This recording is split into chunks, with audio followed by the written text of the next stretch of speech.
Welcome to the update. I'm Matt DeGroot. Convicted wife killer and subject of the Teacher's Pet podcast, Chris Dawson has been found guilty of having a sexual relationship with a student when he was her teacher.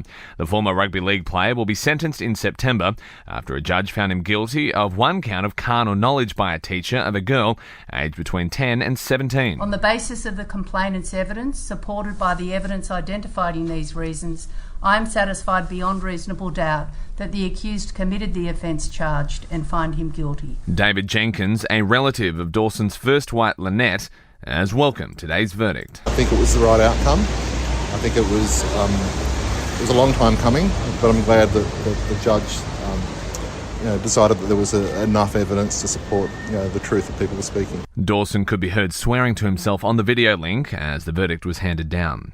Eels rugby league player Dylan Brown has pleaded guilty to groping a woman at a Sydney pub. The playmaker pleaded guilty to 2 counts of sexual touching without consent, while another 3 counts have been withdrawn. The 23-year-old has been convicted and sentenced to 18 months community corrections. His lawyer speaking briefly outside court. Mr. Brown is deeply sorry for what he did, but the matter is now over and he wishes to move on. William Tyrrell's foster mother has responded to revelations detectives have recommended she be charged over the boy's disappearance. Police have handed a brief to the state's top prosecutor recommending she be charged with perverting the course of justice and interfering with a corpse. The woman's lawyer says the DPP had failed to inform them about the development. A statement says the 58-year-old had previously been ruled out of any wrongdoing and maintains that following the 2014 disappearance. The AFL is warning of unintended consequences as the federal government considers a blanket ban on gambling ads. A parliamentary inquiry has recommended restrictions should be phased in over 3 years. Sporting leagues have previously warned they'd miss out on sponsorship if betting ads are outlawed. AFL Chief Financial Officer Travis Auld says the government must move carefully. If they are too onerous, then the implications of that need to be well understood, because it won't be without consequence, and whether that be on clubs and players and kids who want to go to the footy for free, then we need to better understand that before these recommendations are sort of landed. Meanwhile, an investigation is underway into why some staff at Melbourne's Marvel Stadium were not aware that a counter-terrorism operation was happening at the stadium today. The federal government is welcoming the latest inflation figures, but consumer prices need to come down further. The CPI has dropped to 5.6% for the year to May, mainly due to a reduction in the cost of petrol. But Treasurer Jim Chalmers admits more needs to be done. Inflation is moderating, but not as fast as we would like.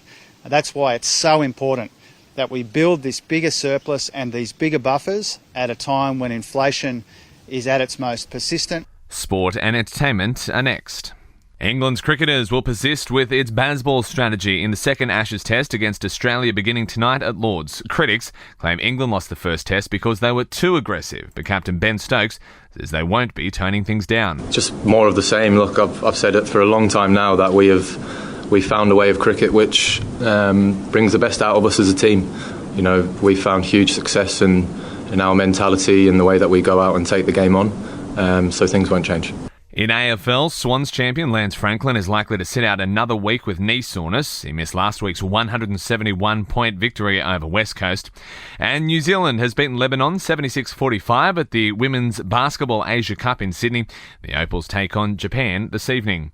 In entertainment news, Taylor Swift has broken the internet again with her second pre-sale for tickets for her Sydney shows. Up to 800,000 fans have logged on to try their luck. Scalpers have been warned they will feel the full force of the law, with tickets from the first pre-sale already starting to appear online with inflated prices.